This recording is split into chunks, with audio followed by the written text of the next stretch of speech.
फिर रहे हैं और अंधभक्तों को अब लगा दिया गया है अडानी के बचाव में। सोशल मीडिया पे आप देख रहे होंगे कि अंधभक्त अपने नाजायज बाप अडानी को बचाने के लिए ट्वीट और रीट्वीट और व्हाट्सएप यूनिवर्सिटी में बकैतियां मार रहे हैं, लेकिन उनको यह नहीं पता कि उन्हीं की बेरोजगारी की वजह यह अडानी और उसका फ्रॉड है। ये देश भर के बड़े घोटालों की वजह से आज देश गरीब हो रहा है, ये उनको पता ही नहीं है।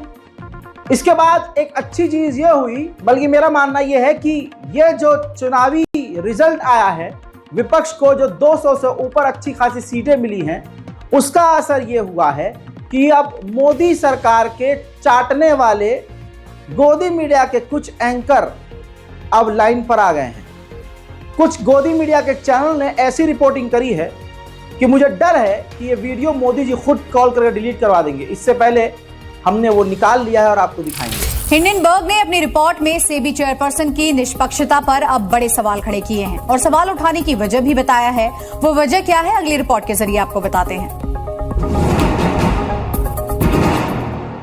हिंडनबर्ग रिपोर्ट में कहा गया है कि सेबी चेयरपर्सन माधवीपुरी बुच भी अडानी ग्रुप के साथ मिली हुई हैं। यही वजह है कि अडानी ग्रुप के खिलाफ उन्होंने 18 महीने में भी कार्रवाई नहीं की है। हिंडनबर्ग रिसर्च ने इस खुलासे के बारे में सोशल मीडिया एक्स पर ऐलान किया।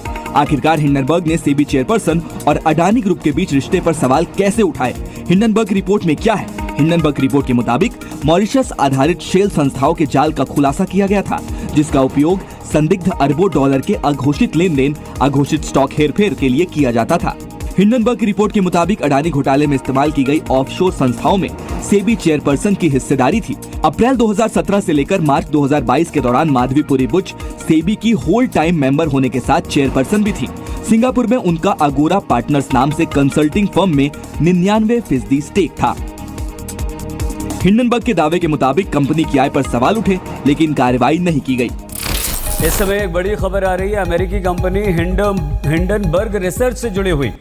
हिंडनबर्ग ने दावा किया है कि कथित अडानी घोटाले से सेबी चेयरपर्सन और उनके पति का कनेक्शन है।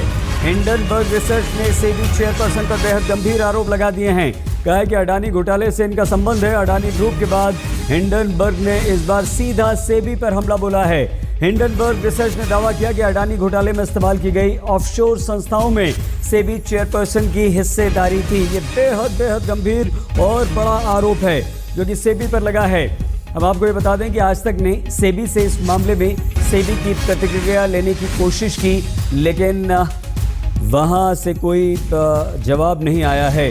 हिंडनबर्ग की इस नई रिपोर्ट को लेकर अब सियासत तेज हो चुकी है। देखिए, विपक्ष जो है वो केंद्र सरकार को घेरने में जुटा है। विपक्ष के नेताओं की तरफ से एक के बाद एक इस पूरे मामले को लेकर ट्वीट किए जा रहे हैं और संसद सत्र को जल्द खत्म किए जाने को लेकर इस रिपोर्ट से कनेक्ट कर रहा है विपक्ष और सवाल उठा रहा है कि अब पता लगा कि संसद सत्र को जल्दी खत्म क्यों कर दिया गया, तो इसे हिंडनबर्ग की इस नई रिपोर्ट से कनेक्ट करके विपक्ष की तरफ से सवाल उठाए जा रहे हैं। कुल मिलाकर इस पूरे मामले को लेकर सियासत तेज है और अब केंद्र सरकार को एक बार फिर से घेरने की कोशिश में जुटा है विपक्ष। और जयराम रमेश नेता है कांग्रेस के, उनकी तरफ से देखिए ये ट्वीट किया गया है कि हम जान गए हैं ऐसा क्यों हुआ है, संसद के सत्र को जल्दी खत्म क्यों किया गया। ये ट्वीट जयराम रमेश की तरफ से किया गया कि 9 अगस्त को अचानक से संसद को अनिश्चित काल के लिए स्थगित कर दिया गया, जबकि संसद 12 अगस्त की शाम तक चलने वाली थी। अब हमें पता है कि ऐसा क्यों हुआ है। जी हाँ, गोदी मीडिया भी अब पूरी तरह से बेचैन और नंगा हो चुका है कि अब पापा को कहां तक बचाएं।